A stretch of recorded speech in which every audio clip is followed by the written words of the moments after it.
for the last of this part of our sidewalk surveys. I'm at Brockton Brightfield on Grove Street in Brockton, and I am going to lift up my camera. We've brought the white van here before with our class, and I'm remembering one of our frustrations with that. I'll back up and show there's a light bulb here, a couple of lights representing the light that does come from this field. I'm going to raise my camera just to show you this is a large solar array. And I'm also going to get up closer to the fence here just to show that when this was built, it included some panels for education describing the site. And there are fences between those panels and the Brightfields, but now we also have a fence between the public and those panels. So this is an educational site that has not really been put to educational use of late. I hope that maybe that's something that can be changed. This is a very interesting project, though. It is, and it is still working. It's, you know, the overgrowth here does not affect the project itself, which is really one of the first of its kind, maybe the first of its kind in the United States, and at one point the largest solar array in the United States when it was installed 10 years ago.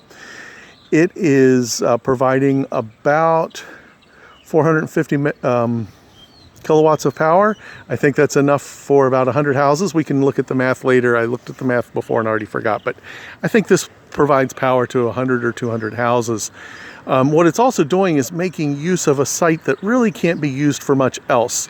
We call these brownfields.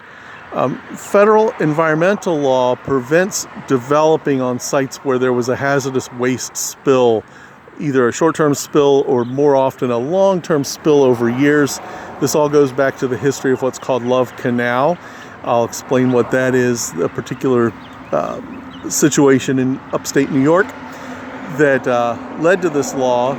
The Superfund law prevents us from building houses or schools or shopping centers or anything like that, playgrounds, anything on a site that was used for, that was contaminated by industrial pollution until we get that pollution completely cleaned up. It's very well intentioned, but the result has been a lot of urban space throughout the United States just being unused, and people building things outside of the city just because the cleanup inside the city would be too expensive.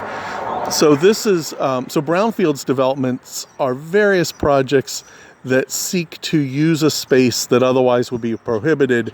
Maybe it can be used for parking lot, for some, you know, attached to some other site, or it can be used for certain things, but it's very difficult sometimes to figure out an appropriate use for a brownfield site. A Brightfield site, and again, this is the first one in the United States, is a site where they decided to use the property for solar power. I guess you could call a windfield site. I just coined that term. A windfield site would be if you put wind power on it instead.